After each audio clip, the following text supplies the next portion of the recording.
पेश करते हैं हिमाचल प्रदेश की प्रमुख खबरें।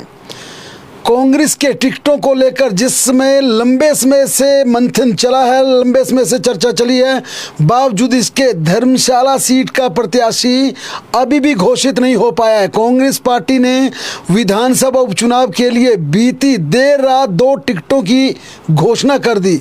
लाहौल स्पीति से महिला चेहरे पर दांव खेलते हुए कांग्रेस पार्टी ने अनुराधा राणा को प्रत्याशी बनाया है, जबकि बड़सर विधानसभा सीट से सुभाष डडवालिया को चुनावी रण में उतारा है। लाहौल स्पीति में अनुराधा का मुकाबला भारतीय जनता पार्टी के रवि ठाकुर से है, तो बड़सर में भाजपा के इंद्रदत्त लखनपाल को सुभाष डडवालिया टक्कर देंगे। सुभाष डडवालिया की बात की जाए तो पंचायत प्रधान रह चुके हैं, बीडीसी मेंबर रह चुके हैं, जिला परिषद सदस्य भी। डडवालिया की बात की जाए तो बेहद अच्छी छवि है उनकी, मिलनसार है, लोगों के काम करते हैं, अपना स्टोन क्रशर है। हालांकि वे खैर के ठेकेदार भी रह चुके हैं, ठेकेदारी भी कर चुके हैं। 59 साल के सुभाष डडवालिया हमेशा लोगों की मदद के लिए आगे आए हैं। इसी छवि ने उन्हें कांग्रेस का टिकट दिलाया है। लाहौल स्पीति की बात की जाए तो तेज तर्रार 31 साल की अनुराधा राणा को टिकट दिया गया है।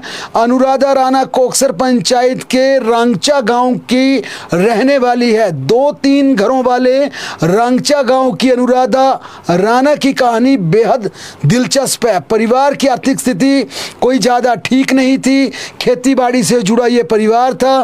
3 भाई बहन इसके अलावा अनुराधा राणा के और हैं। बावजूद इसके अनुराधा राणा ने ना हिम्मत हारी ना हौसला, जज्बा उनका लगातार आगे बढ़ता चला गया। सबसे पहले उन्होंने ग्रेजुएशन करने के लिए उन्होंने नॉन मेडिकल को चुना और बीएससी की। बीएससी करने के बाद उन्होंने हिंदी और पॉल साइंस में एमए की। उच्च शिक्षा ग्रहण करने के बाद नौकरी की तलाश के लिए उन्होंने पूरी तरह से टेस्ट की तैयारी भी की, क्योंकि पिता कोकसर में एक चाय की दुकान चलाते थे, साथ में छोटी मोटी खेतीबाड़ी करते थे। अब उच्च शिक्षा ग्रहण करने के बाद अनुराधा राणा ने जिला लाहौल स्पीति के डीसी ऑफिस में आपदा प्रबंधन में बतौर डाटा एंट्री ऑपरेटर नौकरी करने शुरू कर दी। पिछले पंचायत चुनावों में रवि ठाकुर जब विपक्ष के नेता हुआ करते थे, क्योंकि हिमाचल प्रदेश में भारतीय जनता पार्टी की सरकार थी, मारकंडा मंत्री थे उस दौरान, कांग्रेस वहाँ से कोई ऐसा चेहरा ढूंढ रही थी जो कि चुनावों में भाजपा को हरा सके। ऐसे में रवि ठाकुर की नज़र सीधे सीधे वहाँ पर डाटा एंट्री ऑपरेटर पर पड़ती है और उनसे बात करते हैं, क्या आप चुनाव लड़ना चाहेंगी। उन्हें बाकायदा जिला कांग्रेस उन्हें प्रेरित करती है, अनुराधा राणा को चुनाव लड़ने के लिए तैयार करती है। अब कांग्रेस के कहने पर, जाहिर तौर पर कांग्रेस के मुखिया उस समय रवि ठाकुर थे, रवि ठाकुर के सुझाव पर, उनके कहने पर बतौर डाटा एंट्री ऑपरेटर की नौकरी को छोड़कर यहाँ पर अनुराधा राणा चुनाव लड़ने के लिए तैयार होती हैं। जिला परिषद का पर्चा भरती है, वह चुनाव जीत जाती हैं, फिर जिला परिषद की चेयरपर्सन भी बन जाती हैं, क्योंकि लाहौल स्पीति में स्पीति और लाहौल 2 वार्ड हैं जिला परिषद के, वहीं से चेयरमैन बनना होता है। अब इसकी संख्या जरूर वहाँ पर बड़ी है, लेकिन अनुराधा राणा की बात की जाए तो छोटे से समय में उन्होंने एक अपनी बड़ी पहचान बनाई और इस समय उनकी पहचान निर्भीक दमदार नेत्री के रूप में बन चुकी हैं। एक दमदार अपने इलाके का प्रतिनिधित्व करती हैं। जिला परिषद चेयरपर्सन बनने के बाद जिस प्रकार का उन्हें कॉन्फिडेंस मिला, यही वजह है कि कांग्रेस ने अब उन्हें अपना टिकट दिया है। यानी ये काफ़ी दिलचस्प है, जो रवि ठाकुर उन्हें राजनीति में लाए, अब उनके खिलाफ चुनावी रण में उतरी हैं, आमना सामना होगा। अब देखना है कि जिन्हें राजनीति में लाने का क्रेडिट जाता है, उन्हें इस चुनाव में किस प्रकार से टक्कर देती है। वहीं रवि ठाकुर के लिए भी ये चुनौती होगी, जो युवा तेज तर्रार लड़की जो पहले जिला परिषद का चुनाव जीतती है, जिला परिषद बनती है, फिर कांग्रेस केंद्रीय हाईकमान मुख्यमंत्री सुखविंदर सिंह सुक्खू की पसंद बनती है, उन्हें टिकट दिया जाता है। उनका मुकाबला रवि ठाकुर कैसे करते हैं। अहम बात है कि सालों बाद लाहौल स्पीति से किसी महिला को विधानसभा का टिकट दिया गया है। इससे पहले कांग्रेस ने लता ठाकुर को यहां से प्रत्याशी बनाया। लता ठाकुर चुनाव जीती, मंत्री बनी। इंदिरा गांधी की बेहद करीब रही लता ठाकुर, रवि ठाकुर की मां हैं और उनका राजनीति में जिस प्रकार से प्रभाव था, रुतबा था। एक समय यह भी कहा जाता था कि रवि ठाकुर की माता लता ठाकुर हिमाचल प्रदेश की मुख्यमंत्री बन सकती हैं, लेकिन लता ठाकुर के बाद किसी दूसरी महिला को सीट मरुस्थल से टिकट नहीं दिया गया। लिहाजा अब एक नया प्रयोग जिस प्रकार से किया, या यूं कहें कि कांग्रेस ने महिला प्रत्याशी को उतारकर एक बड़ा यहां पर एक अपने आप में एक बड़ी उन्होंने पहल की है। इसके पीछे बड़ी वजह है कि सीएम सुक्खू ने महिलाओं को 1500 रुपये देने की शुरुआत लाहौल स्पीति से की है। अब टिकट भी महिला को देकर सीएम सुक्खू ने सीधा ये संकेत दिया है कि हम महिलाओं के लिए सब कुछ करना चाहते हैं और यहाँ पर सीधे तौर पर महिलाओं के वोट को रिझाने का भी प्रयास किया गया है। अब देखना यह है कि इसका फायदा कांग्रेस को मिलता या नहीं मिलता, ये तो जब चुनावी नतीजे सामने आएंगे उसके बाद पता चलेगा। अगर धर्मशाला की बात की जाए तो धर्मशाला विधानसभा सीट में अभी भी कांग्रेस अपना प्रत्याशी तय नहीं कर पाई है, क्योंकि यहाँ पर मुख्यमंत्री सुखविंदर सिंह सुक्खू सार्वजनिक मंच से काफी पहले कह चुके थे कि देवेंद्र जग्गी को धर्मशाला से टिकट दिया जाएगा, लेकिन बाद में राकेश चौधरी के लिए कांग्रेस के कुछ नेताओं ने पैरवी करने शुरू कर दी। अगर सर्वे की बात की जाए तो सर्वे में राकेश चौधरी का नाम डाला गया, इसके साथ साथ हरभजन सिंह समेत तमाम कई नेताओं पर सोचा गया, लेकिन आखिरकार पिछले कल जिस प्रकार से मीटिंग हुई, मीटिंग में भी यह तय किया गया कि देवेंद्र जग्गी को टिकट दिया जाए। लेकिन एक सवाल केंद्रीय हाईकमान की मीटिंग में उठा कि अगर देवेंद्र जग्गी नहीं तो कौन, और जो कौन के बाद दूसरे नाम आए उन नामों पर बारी बारी चर्चा की गई। उसमें सबसे बड़ा नाम था राकेश चौधरी का।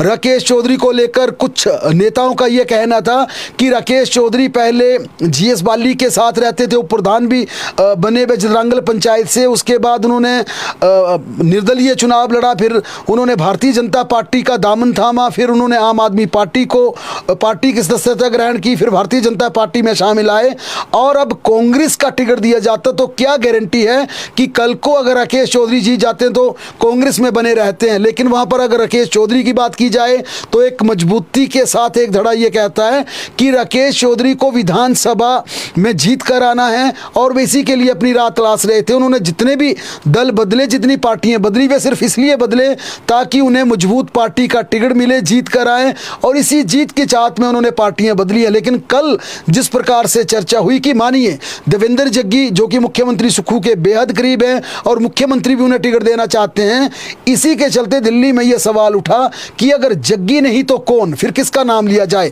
राकेश चौधरी पर चर्चा हुई। जरूर कांग्रेस को लगता है कि वे कड़ी टक्कर दे सकते हैं, लेकिन यहां पर जो राकेश चौधरी को लेकर बार बार केंद्रीय नेताओं की चर्चा हो रही है, क्या वे अगर जीत भी जाते हैं तो कांग्रेस में बने रहेंगे या कोई इस तरह का रिस्क तो नहीं रहेगा, कोई खतरा तो नहीं रहेगा।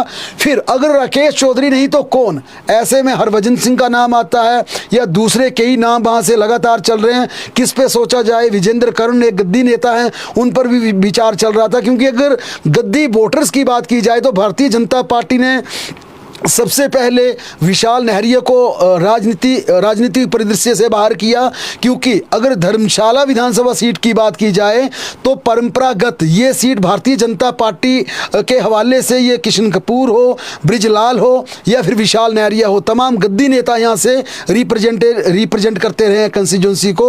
लेकिन पिछली बार जिस प्रकार से एक्सपेरिमेंट किया गया, राकेश चौधरी को टिकट दिया गया, वह जीत नहीं पाए, जीते कांग्रेस के सुधीर थे। लेकिन इस बार सुधीर शर्मा चूंकि अब भाजपा में आ चुके हैं, भाजपा के कैंडिडेट हैं, ऐसे में एक भारतीय जनता पार्टी के खिलाफ जरूर एक गद्दी वोटर का माहौल बन रहा था। और लोकसभा में भी देखा गया कि किशन कपूर का टिकट काटा गया। उनका टिकट काटने के बाद क्या दूसरा गद्दी नेता वहां से उतारना था?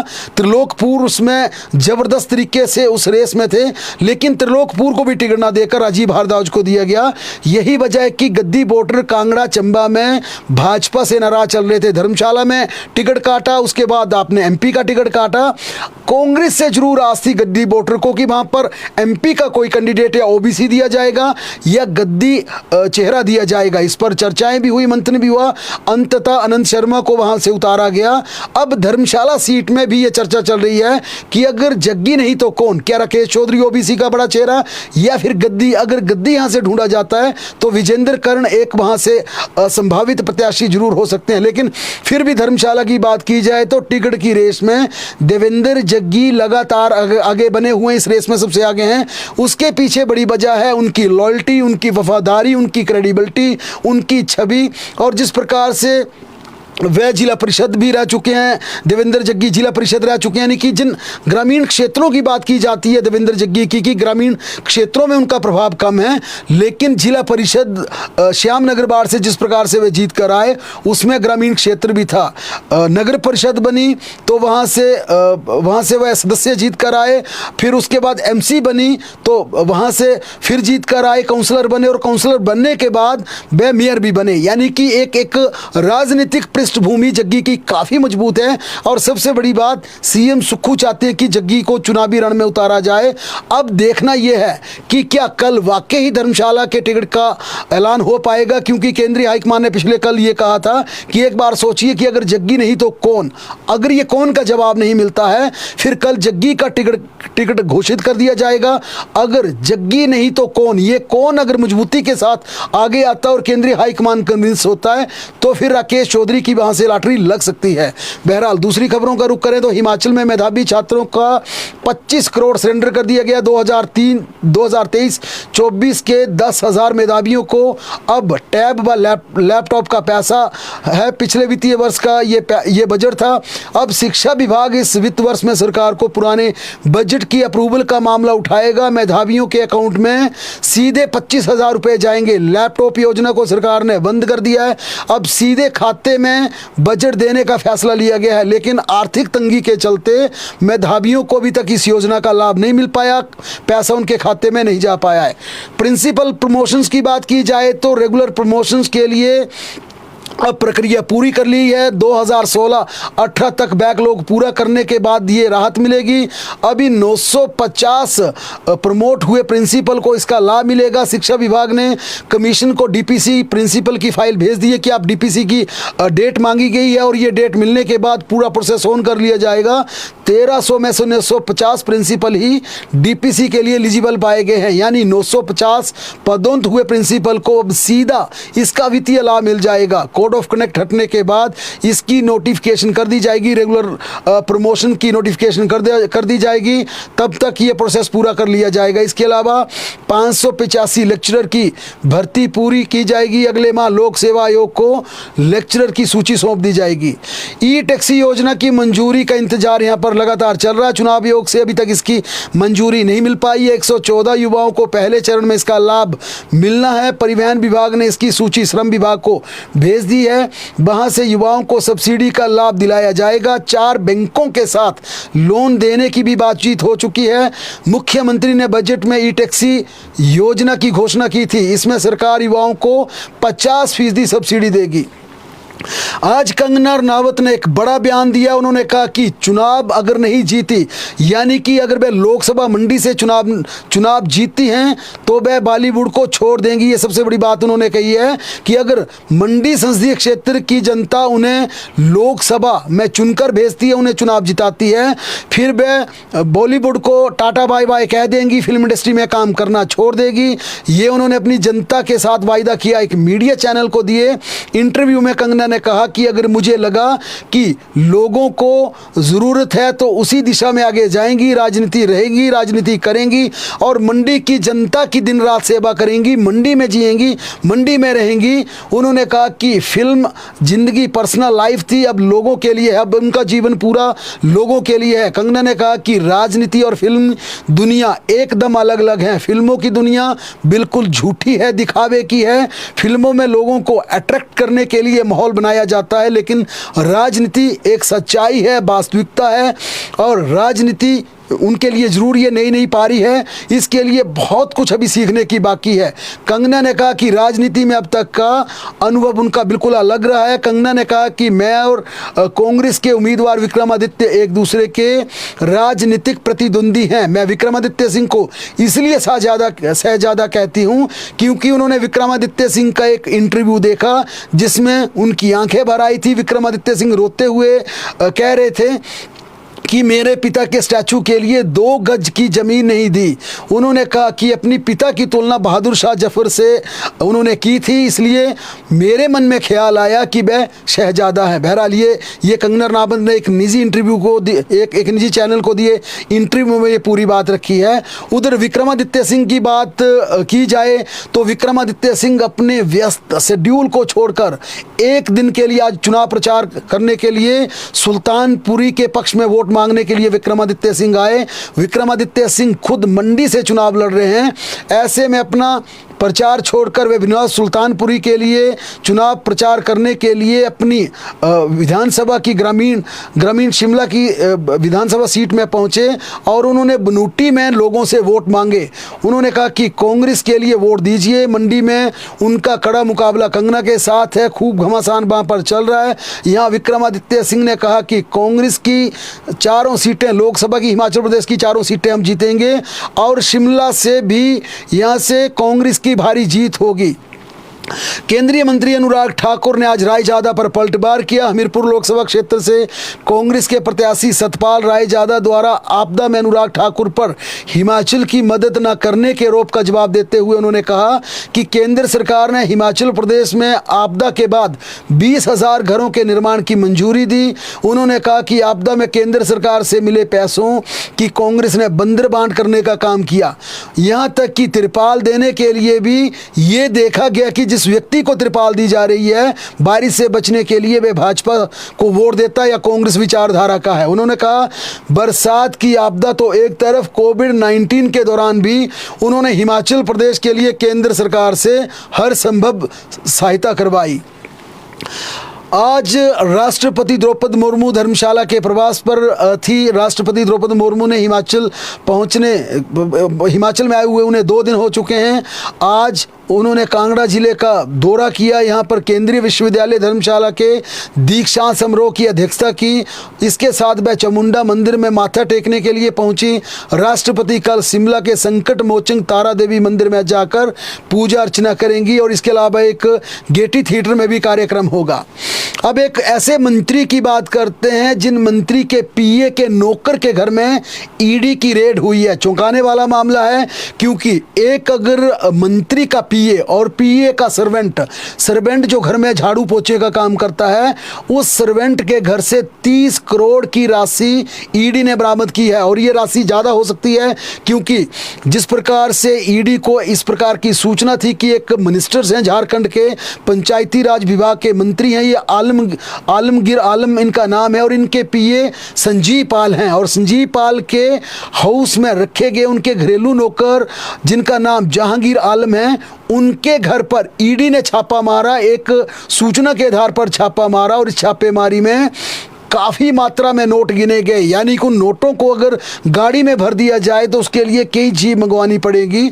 500 रुपए के नोट, इसके लिए 4 मशीनें नोटों को गिनने के लिए साथ लाई गई थी और अभी तक कुछ घंटों की गिनती में 30 करोड़ की राशि गिनी जा चुकी है और ये प्रक्रिया लगातार जारी है। और इन मंत्री महोदय की बात की जाए तो इन मंत्री की भी ये रडार पर थे, ईडी के रडार पर थे। और जिस प्रकार से ईडी को इनपुट मिला था, अब ईडी का काम देखिए, आप ना मिनिस्टर्स के घर गई ना पीए के घर गई, सीधा मिनिस्टर्स के पीए के सर्वेंट के घर पहुंचती है और वहां से भारी मात्रा में नोटों का जखीरा बरामद किया जाता है। और जब ईडी ने उससे पूछा, सर्वेंट से पूछा कि आप 8-9 हज़ार रुपए की नौकरी करते हैं, आपके पास इतना पैसा कहाँ से आया? फिर सर्वेंट ने कहा कि ये सारा पैसा मंत्री के पीए का है, मेरे घर में रखते थे, मुझे इसकी एवज में थोड़े पैसे दे दिए जाते थे। लेकिन जिस प्रकार से नोटों की गिनती चल रही है, ये राशि और ज़्यादा बढ़ने की संभावना है। इसके चलते नोट गिनने की और मशीनें मंगवाई गई है। खास है, सभी 500 के नोट हैं। और इस पर तुरंत एक जनसभा में इस पूरे ईडी के मामले का जिक्र करते हुए मोदी ने ने कहा। अब पता चला ईडी क्या कर रही है।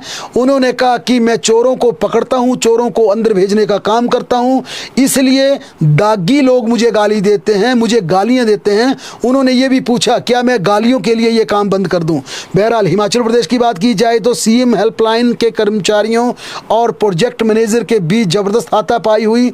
शिमला में सीएम हेल्पलाइन के कर्मचारी और प्रोजेक्ट मैनेजर आज दोपहर केस में आपस में भिड़ गए। आईएसबीटी के समीप चल रहे दफ्तर में मैनेजर और कर्मचारियों की पैसों को लेकर तीखी नोकझोंक हुई और ये नोकझोंक हाथापाई तक आ गई। कर्मचारियों का आरोप है कि उन्हें लेबर डिपार्टमेंट की नोटिफिकेशन के अनुसार अप्रैल 2022 से न्यूनतम मानदेय मिलना चाहिए था, वह नहीं दिया जा रहा है और ना ही उनका बकाया एरियर दिया जा रहा है। इसे लेकर एक शिकायत लेबर डिपार्टमेंट में भी दर्ज करवाई है जो कि विचाराधीन है।